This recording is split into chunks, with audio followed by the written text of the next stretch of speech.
O'zbekistonda ishdan tashqari mehnat uchun to'lovni oshirish va ishlash limiti bekor qilinishi taklif qilindi. Yoshga doir va nogironlik bo'yicha pensiyalar endi avtomatik tarzda tayinlanadi. COVID-19 ning yangi to'lqini: O'zbekistonda koronavirus bilan bog'liq vaziyat qanday? Rim endi Samarqandda ham. Samarqandda bo'lib o'tgan uchrashuvda O'zbekiston va Italiya o'rtasida qanday bitimlar imzolandi?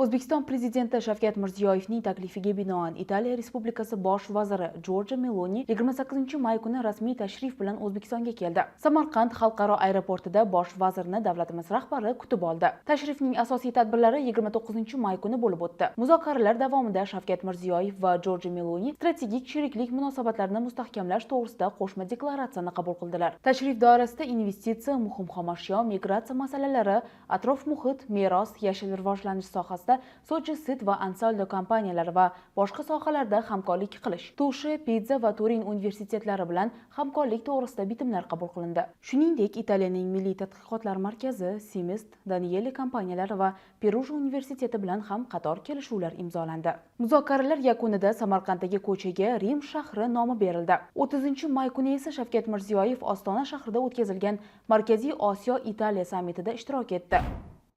O'zbekistonda nogironlik bo'yicha pensiyalar endi avtomatik tarzda tayinlanadi. 2025-yil 1-iyuldan boshlab birinchi yoki ikkinchi guruh nogironligi bor odamlarga pensiya va kompensatsiyalarni olish osonlashadi. Endi ular davlat idoralariga borib ariza bermasdan turib ham pensiya olishlari mumkin bo'ladi. Buni davlatning o'zi avtomatik ravishda rasmiylashtiradi. Bu haqda prezidentning yangi qarorida aytilgan. Agar fuqaro xohlasa, bu avtomatik tayinlangan pensiyadan voz kechish ham mumkin. Shuningdek, ko'rish imkoniyati cheklangan birinchi guruh nogironligi bor shaxslarga va yadro poligonlari yoki boshqa radiatsiyali obyektlarga xizmat qilganlarga ham kompensatsiyalar avtomatik tarzda beriladi.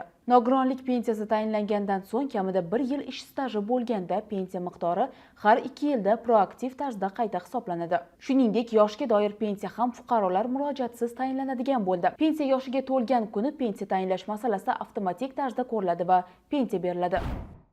COVID-19 ning yangi to'lqini: O'zbekistonda koronavirus bilan bog'liq vaziyat qanday? Ijtimoiy tarmoqlarda yana COVID-19 ning yangi to'lqini paydo bo'lishi mumkinligi muhokama qilinmoqda. Sababi Xitoyda mart oyida birinchi marta aniqlangan MB181 nomli shtamm. U bir necha davlatlarga tarqalganligi aytildi. Lekin COVID-19 ning yangi to'lqini dunyoni qamrab olmoqda degan xabarlar asossiz, deydi Sanitariya epidemiologik osoyishtalik va jamoat salomatligi qo'mitasi raisining birinchi o'rinbosari Nurmat Otabekov. U Jahon sog'liqni saqlash tashkiloti virusning keng tarqalishi haqida rasman tasdiqlanmaganligini aytdi. O'zbekistonda boshqa mamlakatlardagi kabi kollektiv immunitet shakllanganini ta'kidladi. COVID-19 bilan kasallanish holatlari kam va yengil o'tadi. Faqatgina xronik kasalliklari bor bemorlar gospitalizatsiya qilinadi, qolganlar poliklinikada davolanadi. Uning qo'shimcha qilishicha, dunyoda kasallikning yangi to'lqini paydo bo'lish ehtimoli deyarli 0 ga teng. O'zbekistonda ish vaqtidan tashqari mehnat uchun haq to'lash tartibini o'zgartirish taklif etildi. Rejaga ko'ra ortiqcha ish uchun yuqoriroq stavkalar belgilanishi va hozirgi amal qilayotgan yillik 120 soatlik cheklov bekor qilinishi ko'zda tutilmoqda. Loyihaga ko'ra ortiqcha ishlangan birinchi 2 soat uchun ish haqi kamida 1,5 barobar, undan keyingi soatlar uchun esa kamida 2 barobar miqdorda to'lanadi. Shuningdek, yiliga 120 soatdan ortiq ishlash mumkin emasligi haqidagi cheklovni bekor qilish taklif qilinmoqda. Deputatlarning fikricha, ushbu o'zgartirishlar yangi tartib ish unumdorligi va xodimlarning daromadini oshiradi. Yer usti metrosining 2 bekati 3 oyga yopiladi. O'rniga bepul avtobuslar qo'yiladi. Metropoliten davlat unitar korxonasi xabariga ko'ra, 2025-yil 8-iyundan boshlab yer usti metrosining To'ron va Qipchoq bekatlari oralig'ida metro harakati 3 oyga to'xtatiladi. Bu davrda rejali profilaktik ta'mirlash ishlari amalga oshiriladi. Yo'lovchilarga qulaylik yaratish maqsadida Qipchoq quruvchilar Qipchoq yo'nalishida bepul katta sig'imli avtobuslar, ya'ni metrobuslar harakati yo'lga qo'yiladi. Ushbu avtobuslarning kunlik ish vaqti tongi 5 dan tungi 23:00 ga qadar amalga oshiriladi.